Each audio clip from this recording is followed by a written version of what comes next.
everybody, and welcome to John Talks Indian Cinema. I am your host, the Indian Cine-MANIAC, back with another 10ish minute review. First of all, I want to thank everybody. As of the recording of this show, my subscriptions are at 926, ever closer to that 1,000. So thank you so much for your support. I knew it was going to be slow and steady, and I am totally okay with that. I do have a question, though, because it's weird. Sometimes it shows a few more subscriptions, then 2 days later, it shows less subscriptions. So I think people are subscribing, watching it, hating it, and then taking the subscription away. And that breaks my heart.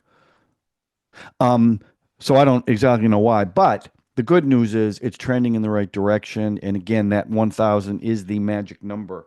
So the film that I am going to be reviewing today was recommended by a super loyal fan and sage with advice, Cully Singh 3378.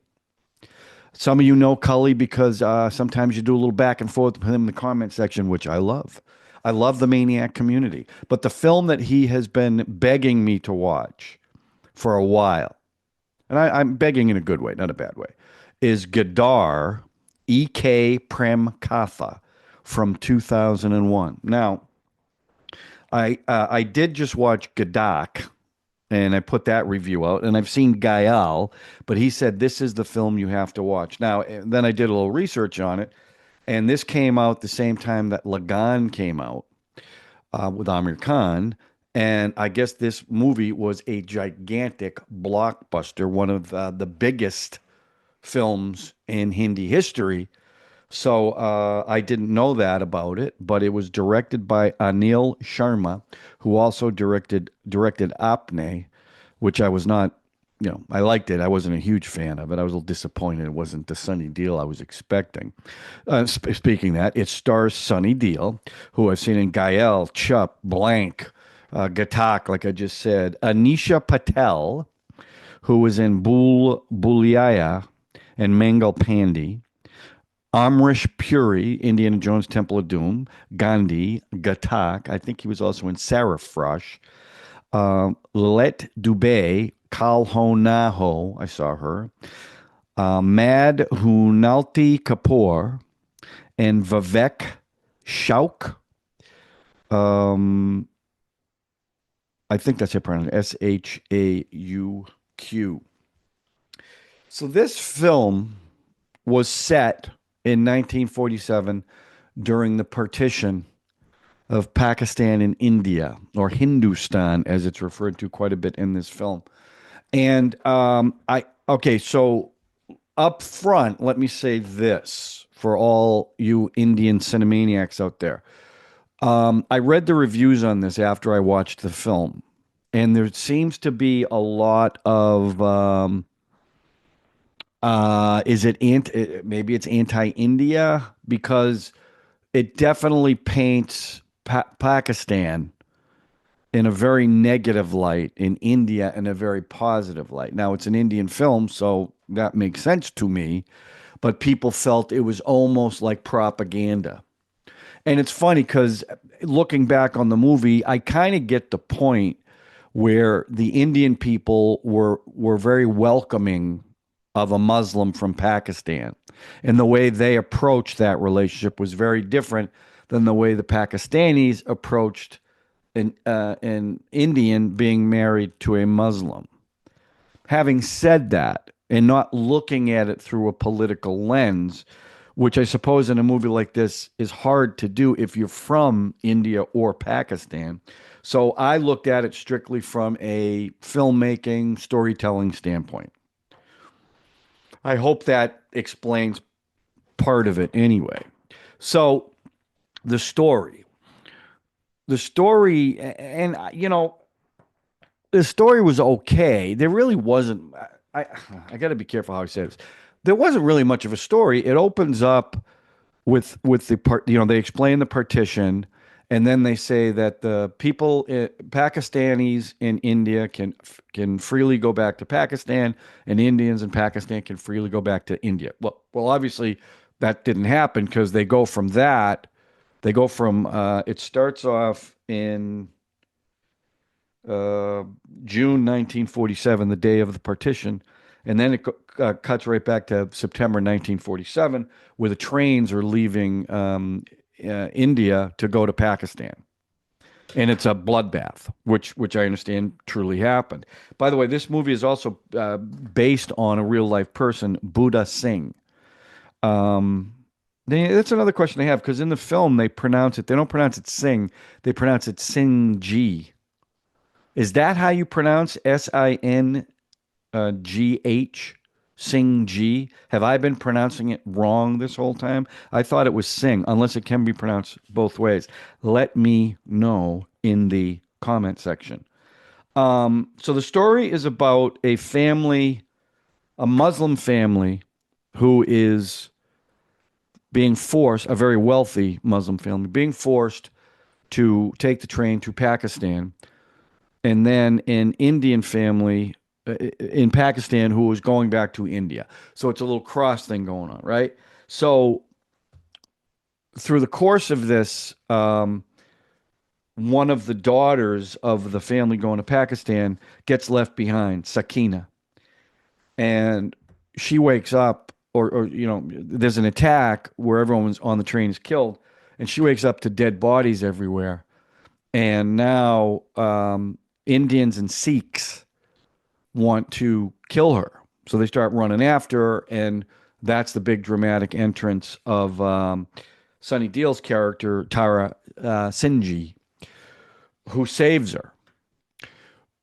And it's their story. It's a love story in the context of partition.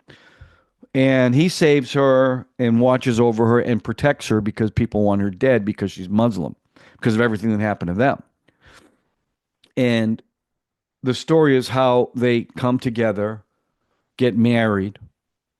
Now, through the course of the film, you find out, supposedly her father died. So through half the film, she thinks he's dead. Well, all of a sudden she realizes he's alive, wants to go visit him. He finds out she's now married to an Indian, and that causes all kinds of problems. And then the second half of the story is they go to he's got to go to Pakistan to save her because the father won't let her leave, and that's Puri plays the bad guy, and it's their escape from Pakistan. That, in essence, is the story. So as far as a story goes, I mean, it's based on a real story, but I wasn't bowled over by the story. There was more. It was more like a lot of good scenes kind of strung together with because I don't know. I guess I'd probably give the story a 3. The performances, which Sunny Deol in this film, it was weird for me because when the film starts, it's very serious, very gritty, very dramatic. Then they do a flashback because what you end up finding out is Sakina and Tara had a relationship. They knew each other from college, where she went to school and he delivered food. And there's a cute scene where he sings. It's a pretty, but it was such a tone shift. In fact, as soon as they flash back to that time period, his friend, whose name is Darmian, it's comic relief and there's goofy sound effects like some of the 90s films that I've often talked about. So the beginning of it, which was so serious and kind of dark, then they go to this flashback that's very light. I mean, literally, it's light, like the bright colors, brightly lit, much funnier. And he was like I've never seen him in a film. He was just, every film I see him, he's very intense and kind of serious. And this one, in that scene, he was kind of goofy. And I don't mean that in a bad way, in kind of a good way, like I've never seen him like that before. Then it goes back to the present and gets much more serious again. So I have to say the performances, especially some of the action scenes that he's known for that, and they were good. They were choreographed well. They still, in these Indian films, they do a lot of slow motion fighting. And I get why they do that because some of the actors are older, so they want to make them look like they could do this stuff. Well, in this, they use it a little bit, but a lot of the stuff is full speed. And, he's thrashing people and it looks really good. And there was a bunch of those throughout the movie. I thought the movie was too long. I don't think it need to be as long as it was because some of the musical numbers go on for a long time, and I liked some of them, but I felt some of them were a little bit too long. So that it didn't need to be 3 hours and 5 minutes. But having said that, I still thought, and she was the actress Aneesha Patel. I thought she was good too in it. She does a lot of crying in this movie, like some of these movies I've seen, always have tears. But I thought she was actually pretty good. Like even towards the end, there's a fantastic train scene where the Pakistani people are trying to run down the train that he's on with his wife and kid, trying to get back to India. And all of a sudden, she picks up a rifle and she's like, she's not going to let this happen. And the whole play with her father and what she should do, I thought she was good. And Puri is just, he's got those bug eyes, and he's just when he gets mad, he just gets so evil. So he was a good evil guy. Now he at the end, things turn out okay. But I'm going to give the performances a 4. I thought this was one of the most I don't want to say multi-layered. That sounds so lame. But I saw stuff in Sunny Deol I haven't seen yet. I've seen, I think, maybe five movies with him. But his action stuff is really good. He looks like he can do this stuff. He's a big guy, and he's whipping people around. Anything else? Let's see. Is there anything? I write notes in here. Oh yeah, so her father has a watch. And when you open it up, it plays Que Sera, Sera by Doris Day. Que Sera, Sera, whatever will be, will be. Well, that song, this is set in 1947. That song was written in 1956. So that kind of stuck out for me. Interesting choice by the director. Um, it was very violent. In fact, there's a scene where he pulls out a sword. They attack him. He pulls out a sword and start, you know, cutting people. At one point, he beheads somebody. Now, I will tell you this: in the subtitles, they kept doing this thing where they talked about who ruined India, and whenever that came up, and I don't know what they were saying. So if you've seen this film and you know what they were saying, let me know in the comment section because in the subtitle it would say the star star star ruined India. And that happened a few times in this film and I don't know who they were talking about. So if you know, let me know. Um oh yeah, there was but now we'll get to the music. And there was a lot of music in this. And some of it I actually really liked. Um obviously the reference to Que Sera Sera, but it didn't start right away. So he's got to sing there's a talent show at the college, whatever it is. I don't know exactly what it is. It's like a talent show. So he wants to sing at it, and the first time he sings, he's awful, and they play a prank on him. He thinks he's auditioning, but he's really not. And he sings awful. So then he takes these pills. Now they don't explain what the pills are, but he takes a couple of pills. Now he goes and does it, and he's got a beautiful voice. So even though it was a prank, they managed to get him in the show. And what was funny about the scene was it's an upbeat song. Wait, do I have the name of it here? Yeah, I went out with my truck. It's a very upbeat, right?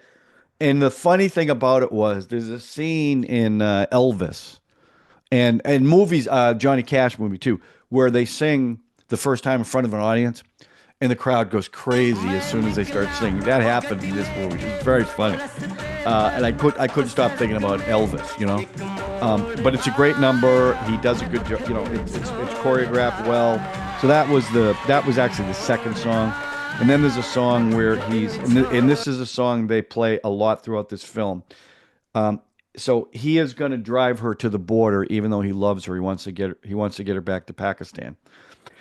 And the song is Departing Traveler. Don't know what it is to be left behind. And that's a song that reoccurs throughout the movie. So the theme. She ends up staying, though, and marrying. And again, there's a song that references it again. She wants a gift from him, and the gift she wants is that song sung again, which they do. And then there's a love song, Come and Meet Me, My Love. And I'll tell you, some of the numbers are really beautifully shot, and had some nice songs. So I'm actually gonna, even though I have to tell you, I thought they were too long, but I did like them. And I like that one that they kept, it had a reoccurring theme to it. So I'm actually going to give the music a 4. So I will tell you that my verdict on this, and I have to say that like the action scenes, and there weren't a lot. It's not a fast-paced movie. And I think that's why it felt a little long to me. But the action scenes I thought were really, really well done. He's really a pretty dynamic figure in those actions. Like that train scene at the end, I thought was there was a couple of shots. One with the helicopter it was so phony. Like you can tell it's a blue screen. But for most of it, it looked practical, like they were really on the train doing this kind of stuff. So I'm gonna give it overall. I'm actually gonna give it a 4. And it wasn't perfect. It had its flaws. So Cully, I hope you don't hate me because I didn't think it was the greatest thing ever. Like I enjoyed Lagan more than I enjoyed this film. Now, not just because it was Amir Khan, but it was a movie that I think I was into it more. And this one, there was a couple of sections that just kind of dragged where nothing was happening, but I still enjoyed it. And the cinematography. I would say generally the performances, everybody was really good in this. There are scenes it's overly dramatic and some stuff. They do this, they do that, and then these weird close-ups that they do, like almost like a soap opera. There wasn't a ton of that, but there was some in there. And again, the whole thing I go back to is the politics of this film. That when you read the reviews. Is it just haters? Is it just if you were to be objective, and I know that's tough, especially with what happened with partition and all that. Do you feel like they were they fair to both sides? Do they lean one way? And I'm asking because I don't know. I'd be curious to know what you think though.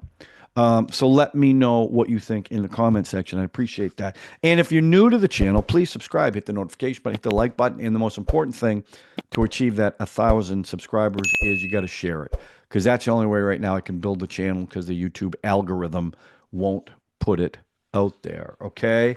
So that's my review of Gadar, E.K. Prem Katha. Now, next question.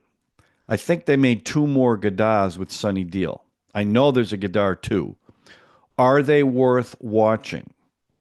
Let me know what you think. Cully, I'm asking you specifically, should I watch Gadar 2? And I think Gadar 3, if it's not called 3, something else, because it was made well after this one, if I remember right. So let me know what you think about that, okay? All right, that's it. That's what I got for you. Wait, we need a secret word, don't we? Let's see. The secret word is, oh yeah, you can't see it, but I've got a Citizen Kane poster over there. So the secret word is rosebud. Rosebud. Rosebud. And if you've seen Citizen Kane, you know what that is. Okay. All right, everyone. That's it. We'll see you soon on John Talks Indian Cinema with another trailer reaction or a 10ish-minute review. Thanks for watching, everybody.